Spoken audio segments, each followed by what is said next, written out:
Kasih. Iya kak, selamat datang. Iya. Silahkan duduk. Terima kasih. Sebelumnya kak, terima kasih ya karena kakak di sini telah meluangkan waktu kakak untuk datang di sesi konseling pada hari ini. Nah, mungkin kakaknya boleh memperkenalkan diri kakak terlebih dahulu. Ya baik, perkenalkan nama saya Dini Anggraini. Alamat rumah saya di Saragunung, Kecamatan Balaran. Ya, mungkin dari apa kesibukannya apa ya kak?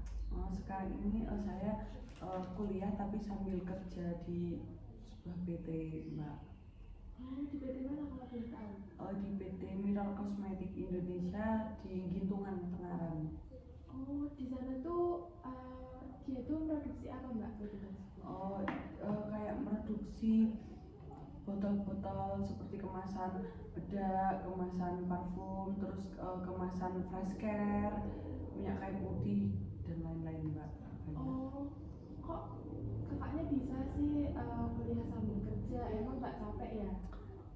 Sebenarnya capek banget ya, Mbak ya, nggak bisa bohong capeknya. Kan ikutnya 3 shift, jadi ada 3 shift ya. Kalau masuk malam kan jam 10 terus pulang pagi, nah itu nanti siangnya kuliah, itu nggak ada waktu istirahat. Sebenarnya juga capek, tapi mau nggak mau harus kerja. Terus apa sih yang membuat kakaknya tuh semangat dalam bekerja? Yang pertama tuh ya karena ada faktor ekonomi ya, Mbak ya, karena ekonominya sedang di bawah, lagi nggak bagus, jadi mau nggak mau saya harus kerja buat ya itu bantu orang tua biar nggak ngerepotin orang tua, karena orang tua bebannya juga udah banyak tanggung jawabnya, jadi saya meringankan sedikit gitu. Saya sangat mengapresiasi sekali atas kerja keras Mbak, yang dimana Mbak itu mampu untuk bertahan sejauh ini dalam masalah ekonomi dengan cara Mbak bekerja untuk membantu orang tua Mbak. Nah, kalau boleh saya tahu, apakah Mbak pernah punya permasalahan di tempat kerja? Kalau permasalahan pasti ada ya, Mbak ya, tiap hari bahkan mesti ada aja itu, kayak ada aja, intinya ada aja gebrakan-gebrakan baru gitu. Ya contohnya seperti apa? Mungkin kayak Mbak pernah dikucilkan, atau mungkin teman Mbak tidak berkontribusi dalam satu tim, atau bagaimana?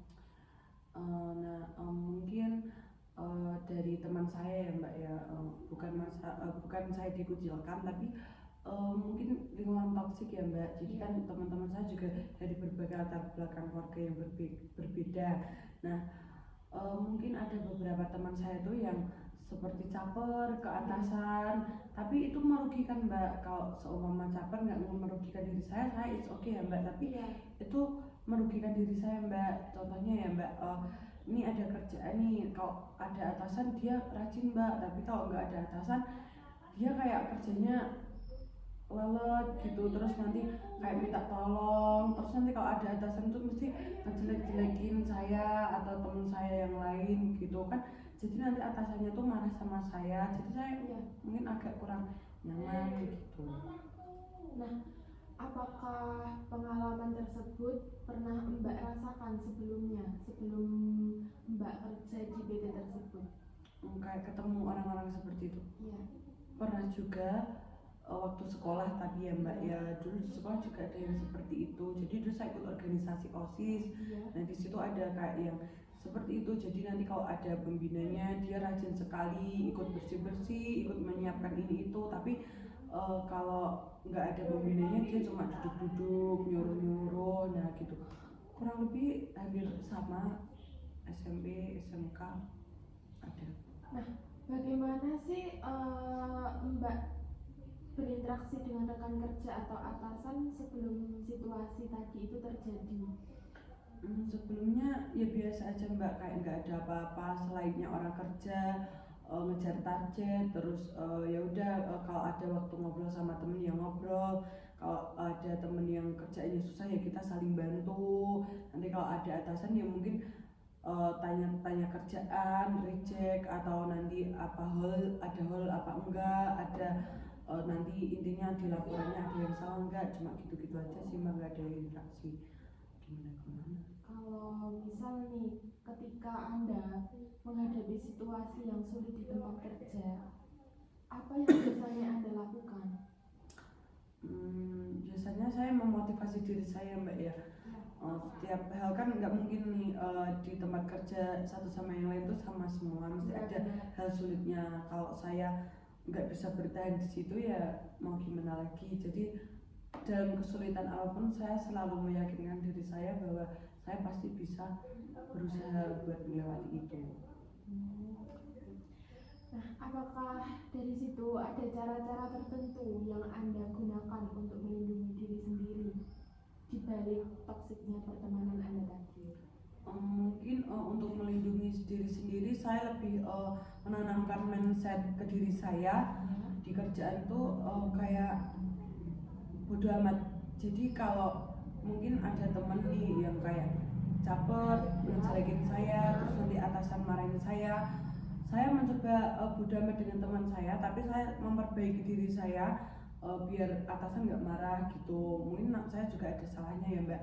Terus sama kayak biasanya kan kak gitu kan ngadu domba ya mbak, lebih apa ya, hati-hati aja, lebih kayak menjaga sikap, nggak terlalu mendekat ke temen yang toksik itu, tapi sewajarnya aja kalau pas lagi kerja ada kerjaan gitu. Ya, nah terus nih ketika kakaknya merasa sendirian, pikiran atau perasaan apa yang muncul terkait pengalaman tersebut? Kalau lagi sendiri pulang kerja capek ya mbak. Iya. Ya rasanya mikir kayak kenapa ya hidup saya kok kayak gini gitu, kayak nggak kayak teman-teman yang lain. Ibarat kan teman-teman lain pulang kuliah kan udah pada langsung tidur nih mbak, tidur mungkin yang ngerjain tugas tapi ada waktu istirahat. Kalau saya kan pulang kuliah langsung kerja, pulang kerja langsung kuliah gitu ya, ada rasa capek. Terus belum lagi kan ada tekanan dari tempat kerja tadi ya mbak, yang buat saya tuh kadang kayak pengen udah stop, kayak udah pengen berhenti di semuanya gitu, saking capeknya tuh kayak udah pengen tidur gak bangun lagi biar kayak nggak ngerasain apa-apa. Kadang tuh pengen gitu biar pikirannya tenang, hidupnya intinya pengen tenang gitu. Iya. Nah, apakah Anda mengalami mimpi berulang atau mimpi yang mengganggu terkait pekerjaan tersebut? Mimpi mungkin nggak sering ya mbak, tapi pernah itu berturut-turut selama nggak sampai 3 hari, cuma 2 hari sama pas tidur siang gitu yang ketiga harinya. Itu tuh kayak mimpi dikejar-kejar atasan terus gitu, kayak ayo targetnya, terus kayak lebih teliti lagi, nyortir milihin apa botol-botolnya biar nggak ada kelolosan, nanti kalau sampai kelolosan SP gitu mbak. Kayak jadi kayak tidur tuh nggak tenang gitu, kepikiran kerjaan terus. Mungkin cuma itu. Nah, ketika saya sendiri menyebutkan kata-kata tempat kerja, apa hal pertama yang muncul di pikiran Anda? Mungkin target ya mbak ya, target kayak harus ngejar target gitu kak. Kalau tempat kerja tuh yang saya pikir wah harus ngejar target segini harus teliti, itu sih mbak yang saya. Nah, ketika Anda berada di lingkungan kerja dan merasa cemas atau tidak nyaman, pikiran apa yang muncul pada diri Anda? Biasanya kalau cemas tuh saya pertama ya mbak tarik nafas dulu, terus nanti kan harus mikir gimana caranya biar nggak cemas lagi, harus nenangin diri karena kan ya ada tuntutan pekerjaan, terus ada juga teman-teman yang kayak apa ya mbak, harus kan orang nggak bisa memahami permasalahan di diri kita ya mbak. Nggak semua orang harus paham kita, jadi kita juga harus mengendalikan itu agar kita juga nggak ganggu kenyamanan orang lain. Mungkin itu yang ada di pikiran saya. Nah, apa yang Anda pikirkan tentang diri sendiri saat berada di situasi tersebut? Mungkin tentang diri saya sendiri kalau pas lagi di situasi itu malah jadi sedih ya mbak ya, lebih kayak banyak tekanan ya dari atasan, dari teman-teman yang toksik, terus belum nanti ada tekanan dari rumah, ada tugas juga. Itu kalau jadi satu tuh benar-benar kadang saya cuma bisa nangis gitu, kalau enggak ya tarik nafas, ya cuma gitu aja bisanya Mbak, nggak bisa apa-apa. Iya sih, nafas itu tadi melegakan pikiran Mbak juga. Iya. Apakah Anda merasa bahwa Anda tidak pernah bisa mengatasi situasi tersebut? Mungkin di beberapa situasi ya Mbak ya, seperti kayak teman saya ada yang ngadu domba sama atasan, itu kan saya tidak bisa mengendalikan teman saya Mbak.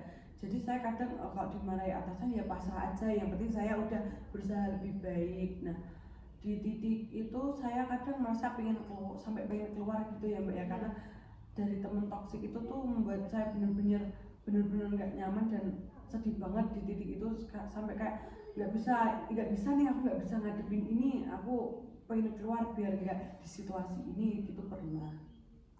Tapi itu tadi Mbak mikirin orang tua Mbak ya, yang masalah ekonomi. Nah, terus ketika ada interaksi yang tidak menyenangkan, apakah Anda langsung berpikir bahwa itu kesalahan Anda sepenuhnya? Biasanya ya Mbak, biasanya saya cenderung berpikir begitu. Jadi mungkin kalau teman saya agak diem atau agak nadanya agak tinggi ke saya atau raut wajahnya agak nggak enak, itu saya kadang mikir kan salah saya di mana ya, saya salah apa ya. Saya mencoba introspeksi diri ya Mbak ya, introspeksi diri saya sendiri, saya salah di mana. Tapi terkadang kan mungkin dia punya beban tersendiri ya Mbak ya. Tapi namanya manusia, saya juga kadang berpikir kalau mungkin apakah saya melakukan kesalahan apa yang membuat dia tersinggung atau gimana. Saya sering sekali Mbak berpikiran seperti itu. Tapi dengan Mbak berpikiran seperti itu, apakah Mbak juga mengungkapkan kepada teman Mbak? Enggak, karena aku itu tadi Mbak, takut banget kalau ganggu kenyamanan dia. Mungkin dengan aku bertanya dia malah jadi, oh orang ini kenapa sih, kayak ngopo nggak mutual atau gimana gitu loh Mbak. Jadi saya pendem sendiri, saya rasain sendiri aja. Tapi ya saya tetap biasa aja sama orangnya biar nggak kelihatan canggung atau kayak saya lagi merasa apa gitu. Nutupi, saya mencoba nutupi. Nah, dengan cara Mbak memendam masalah tersebut, apakah itu malah tidak merusak mental Mbak sendiri? Mungkin iya, karena saya kepikiran ya Mbak. Jadi saya kadang nyalahin diri saya sendiri, terus mempertanyakan diri saya sendiri gitu. Tapi saya lebih menjaga itu daripada orang lain harus apa ya Mbak, merasa terganggu karena saya. Mungkin ya saya bisa mengendalikan lah diri saya. Mungkin nanti kalau udah saya tanya Mbak, teman saya udah baik-baik aja, jawabnya udah biasa gitu, nanti mungkin pikiran itu bakal hilang sendiri dari diri saya. Jika Anda berpikir bahwa Anda tidak dihargai di tempat kerja, perasaan apa yang muncul terhadap diri Anda?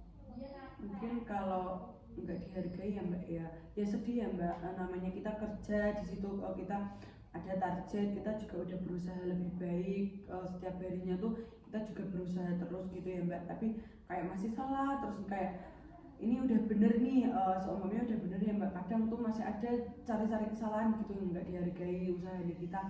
Ya kadang sedih Mbak, capek, sedih gitu, seharian kerja buat laporan terus masih ada banyak yang dikritik, dikomplain, padahal menurut kalau panduannya itu udah bener gitu ya Mbak. Ya sedih ya Mbak ya.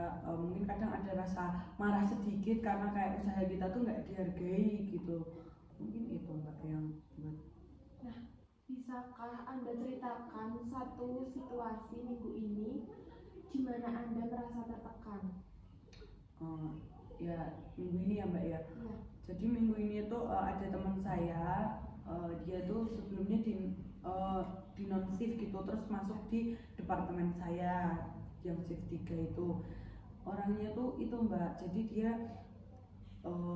toksiknya tuh mengadu domba, terus kayak jual cerita kesana kesini.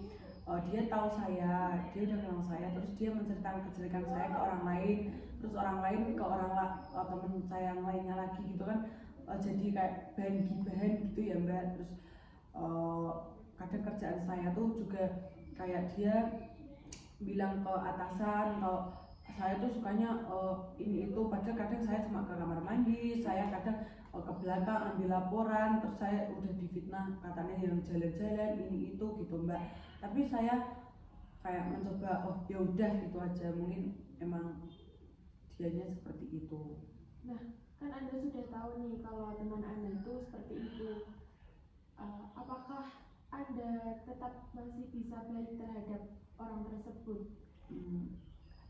Mungkin bisa ya mbak, karena saya cenderung orangnya tuh susah buat marah kalau nggak bener-bener saya dirugikan sampai ke masalah pribadi gitu ya. Itu kan masalah ibarat di kerjaan, ya udah ya mbak.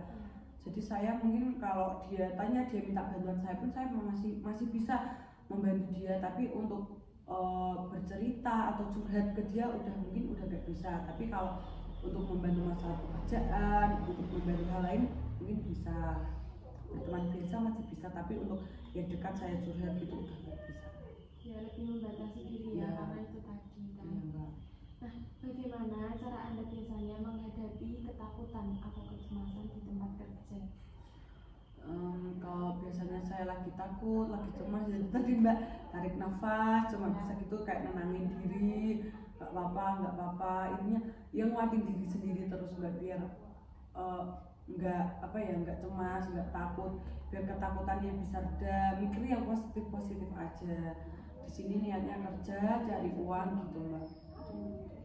Nah, apakah ada aktivitas atau kebiasaan yang Anda lakukan untuk mengatasi stres?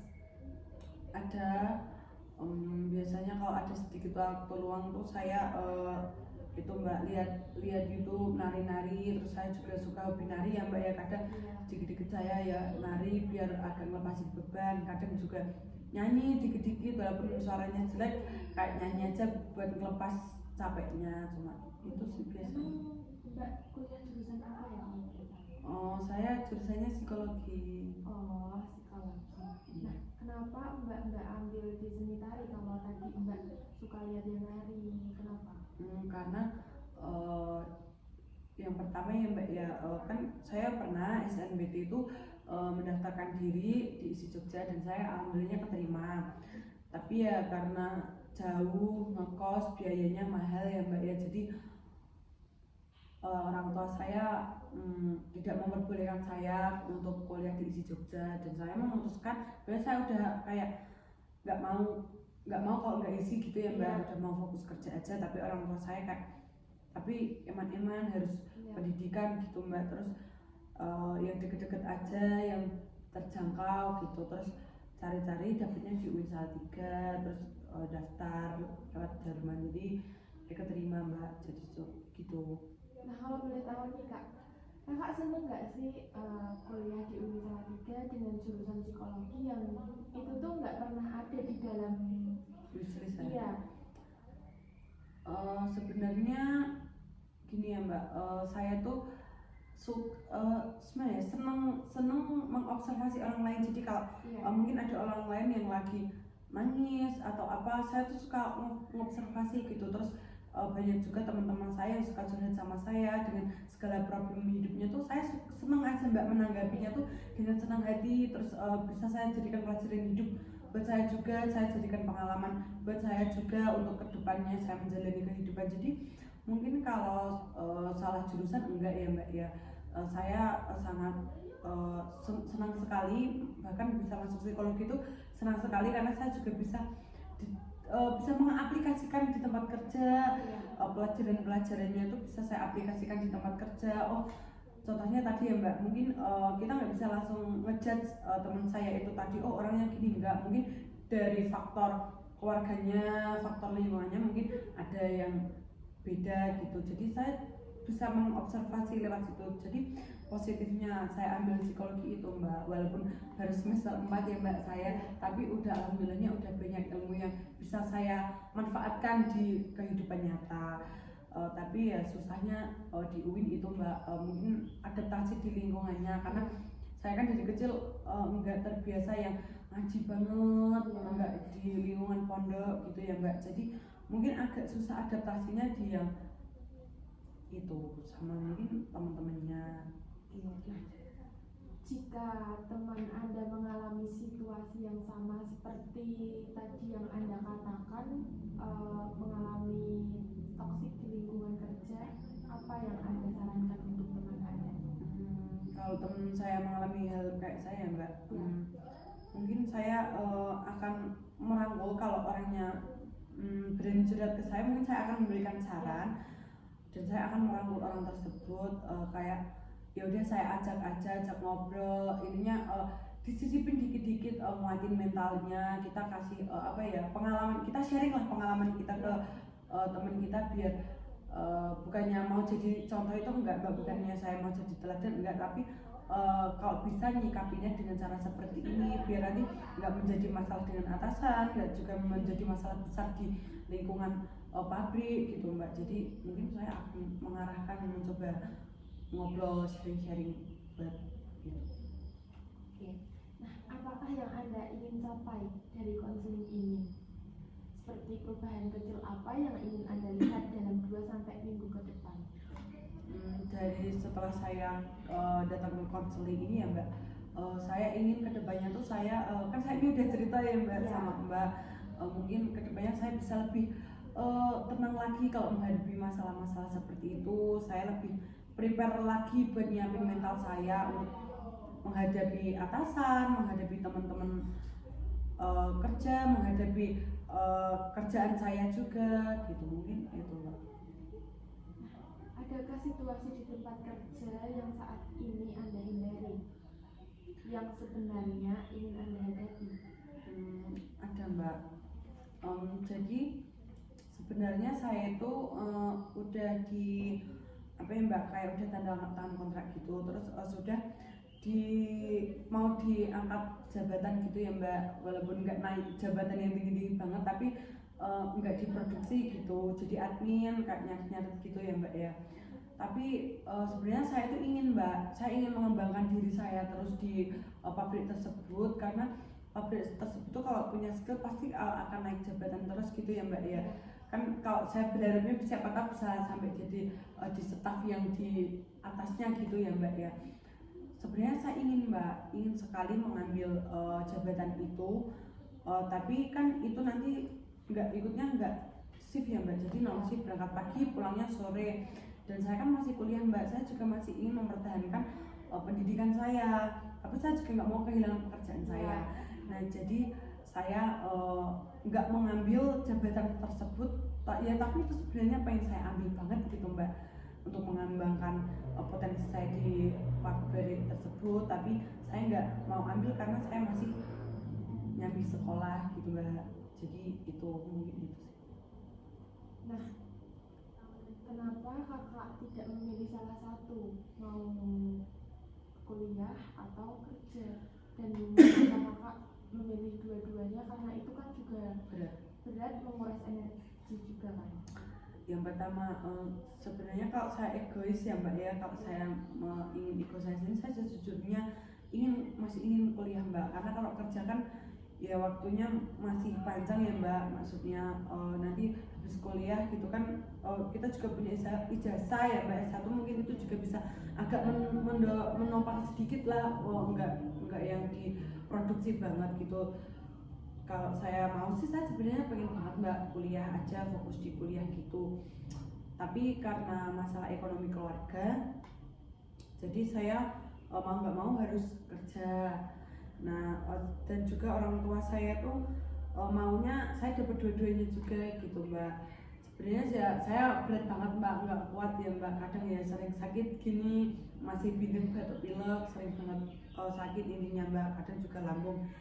Tapi mau gimana lagi, kalau saya fokus ke kuliahnya aja, nanti kuliahnya juga gimana Mbak, kan kuliah butuh ongkos, terus nanti semesteran bayar, terus belum lagi nanti ada praktikum, terus nanti ya keperluan lain mesti kan ada ya Mbak.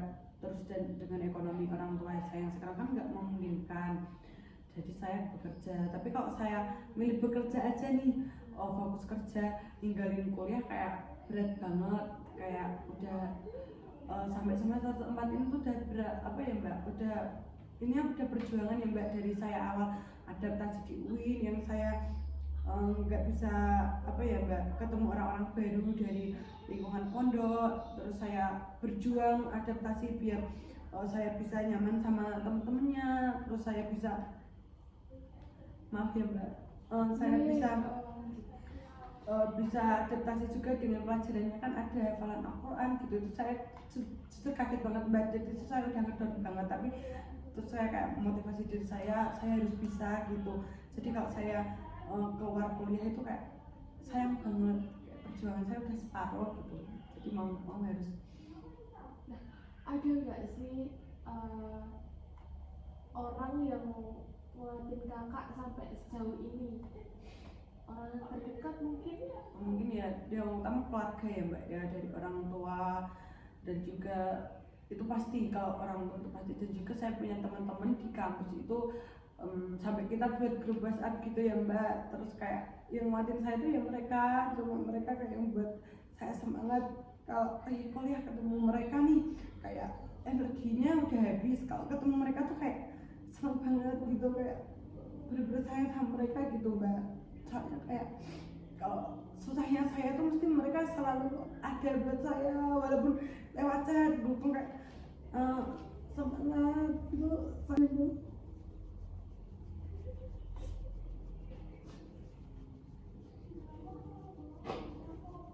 yang sabar ya. Saya tahu kakak ini orang yang sangat kuat.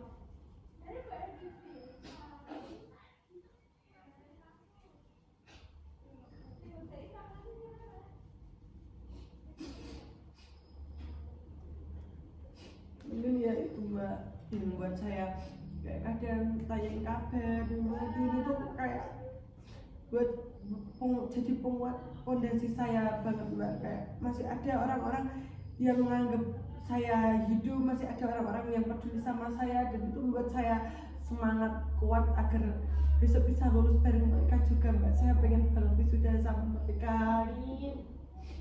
Ya mereka Mbak. Sebelum konseling ini saya akhiri, apakah ada kata-kata yang ingin disampaikan terlebih dahulu Untuk konseling pada hari ini? sebelumnya saya terima kasih sekali Mbak untuk konseling pada hari ini, terutama pada Mbaknya udah mau dengerin saya, udah mau nyimpan ngekip cerita saya hari ini. Alhamdulillah saya lega sekali. Semoga kedepannya saya bisa menjadi yang lebih baik lagi. Semoga besok saya datang ke sini udah dengan versi saya yang lebih baik. Gitu, Mbak. Oke, baik. Terima kasih karena kakak telah meluangkan waktu kakak untuk datang berkonseling pada hari ini. Dan saya akan menyimpan kerahasiaan data kakak, karena di tempat ini saya akan menerima keluh kesah kakak. Nah, jika suatu saat kakak ingin datang dan berkonseling lagi, saya akan menerima kakak dengan pintu yang terbuka selebar-lebarnya.